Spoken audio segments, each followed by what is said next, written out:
Greetings, Mechwarriors, hello ladies and gentlemen, this is TTB speaking and welcome back to German Mechgineering, the daily show where we build cold-hearted, humorless, stompy robots for maximum effectiveness and efficiency on the battlefields of Mechwarrior Online. Today, guys, we are running the Rifleman IIC, the 4 large pulse laser Rifleman. Now, the same things are true as I said about the other Rifleman in the video yesterday.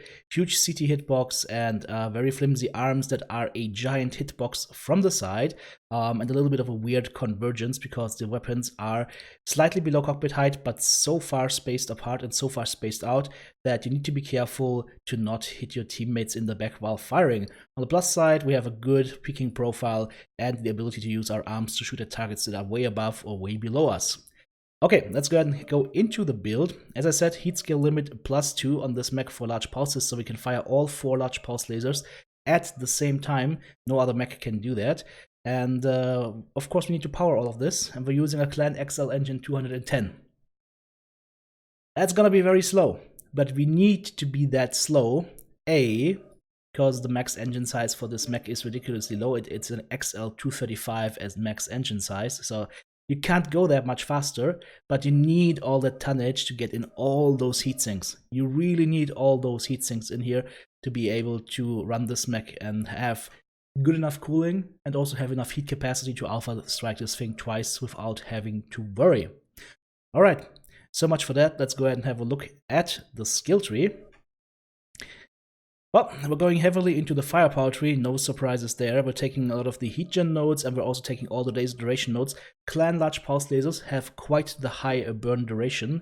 If you go over here into the loadout here very quick, the burn duration is about 1 second.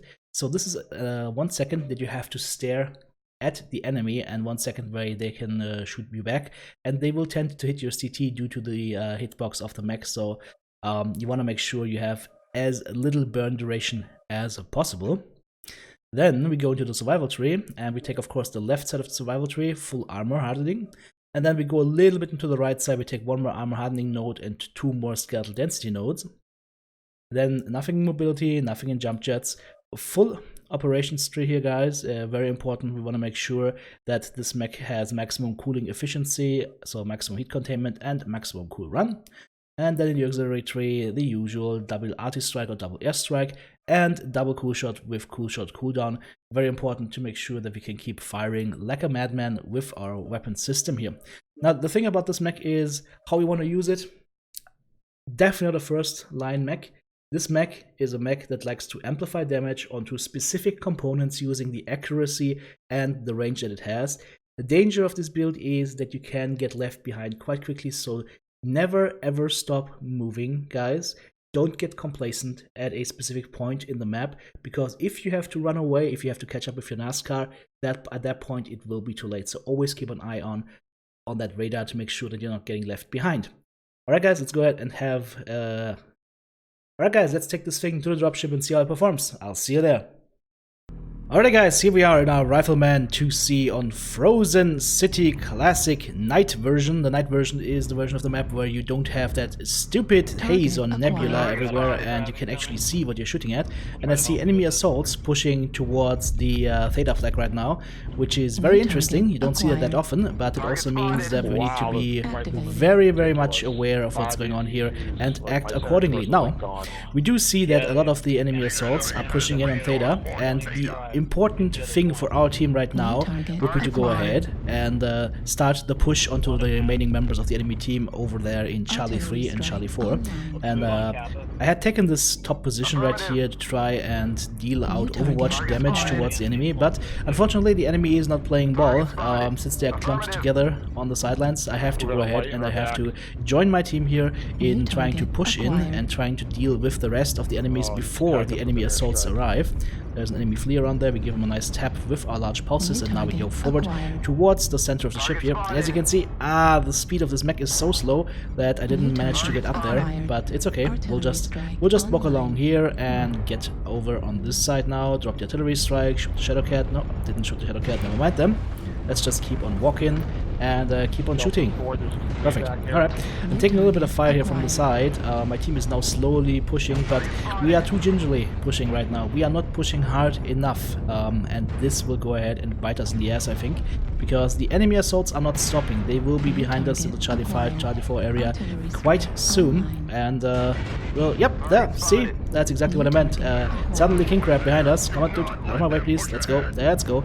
And the problem is now, guys, as I said, this mech has slow speeds, so at this point we have to constantly be moving forward while still trying to shoot any enemies that we can see. So this is like a, well, it's like a reactionary skeet shoot right now. I need to move, I need to find targets of opportunity.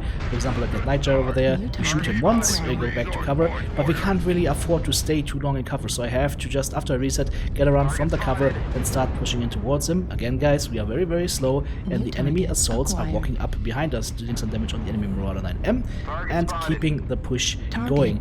4 kills to 4 right now, it is quite even, but if we even let up for a second and we let the enemy keep up with us and chase us in our backs, then we have a big problem here. So, I'm gonna go on the Nightshire, I'm gonna face the Marauder here so that he doesn't shoot me too much, go again onto the Nightshire. Okay, his CT is open, one more double tap will do it. Rip! Beautiful. Now we can turn our attention towards the right-hand flank here. We have 5 kills over 4 right now, so it is actually looking quite good for us. The question is, can we now turn in time, and can we now fight back onto the enemy assaults? That Marauder is very, very damaged, so he should not be a problem to take out. There's a Banshee, he is pretty fresh, MRM40 AC20.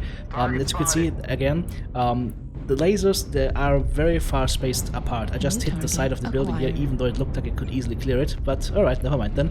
I'm using double fire right now, A, to be able to clear the building better, but also to make sure that I don't overheat here, because I don't want to get into a situation where I'm around the corner in open line of fire and I can't get back to cover because I'm overheating and standing still. And also there's a Night Star shooting me right now, so would have been even worse. So we get back to cover, we get our heat back in cover, and we'll wait and see what we can do from here. Maybe go in on that catapult, try and take out his side torso, that way we could go ahead and limit the amount of damage that he can do. Unfortunately, the enemy is now slowly but surely rolling over us. Just hit my teammate here on the side, I couldn't even see him, but again, guys, we have weapons that are quite far spaced apart, even though they are quite forward from our mech, so make sure here you clear enough ground, but you will still inevitably hit some teammates left and right sometimes. It just can't be helped. But the catapult is a stick right now. Since the game is so close, I'm not going to shoot the catapult here. It's pointless. I will go ahead and shoot something that can shoot back, and that's the same thing that you guys should do as well when you have a situation like that where a team is trying to fight, the match is very close. If there's somebody running around with the weapons, you don't shoot them, you shoot the guys that can still shoot back, with the hopes that you might do some damage or take somebody out here. Unfortunately, we weren't able to do so. All of these assault mechs were all pretty fresh, and our guys apparently were pretty banged up from going in on the enemy heavies and enemy mediums, which doesn't make much sense, but I think the scoreboard will tell the tale of this match pretty nicely. And now let's go ahead and watch our Kid Fox here. He's running streaks, and he's going in on on the weaponless catapult, of course. Well, you could say at least he can get 1 kill here. He just has to push in and just take him out.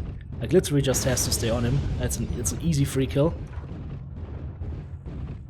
That's an easy free kill. Come on, dude. Okay. Okay, he doesn't want the kill. Alright, never mind then. Or maybe he does. I don't think he's sure. Maybe he's just contemplating life right now.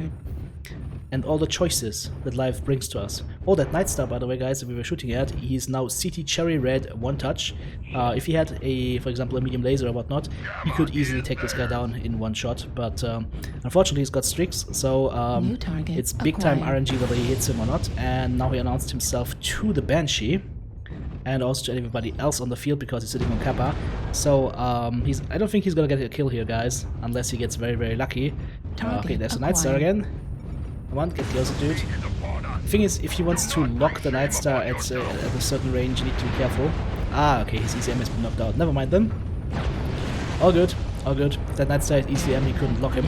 He would have to switch his ECM over from Disrupt, from Counter to Disrupt. Beautiful.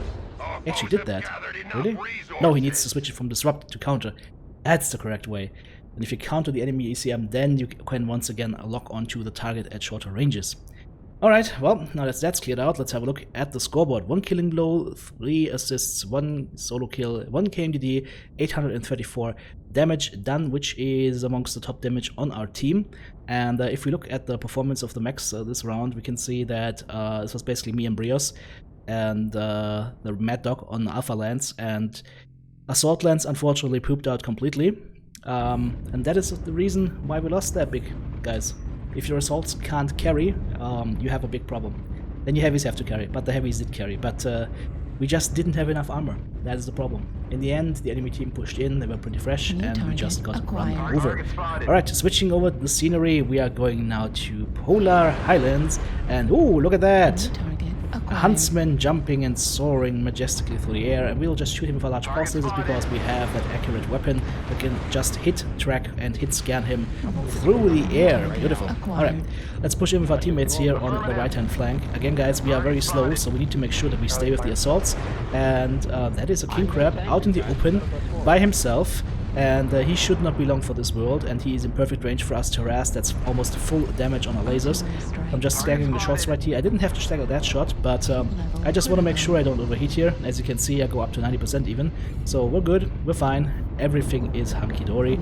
We can go ahead and look towards the left side now to assist against all these other targets. And I'm just trying to go for side torsos right now, for example, the Marauder 2. Let's go ahead, go for his side torso if we can. Unfortunately, he drops down and goes towards the side, so I can't see his side torso anymore. But I will still stick on him. There we go, side torso has been dropped by a teammate. Now we go on the CT. You guys know the top of that Marauder 2 is the CT. Perfect, we got that. We can drop an artillery strike here. And let's go in on that king crab.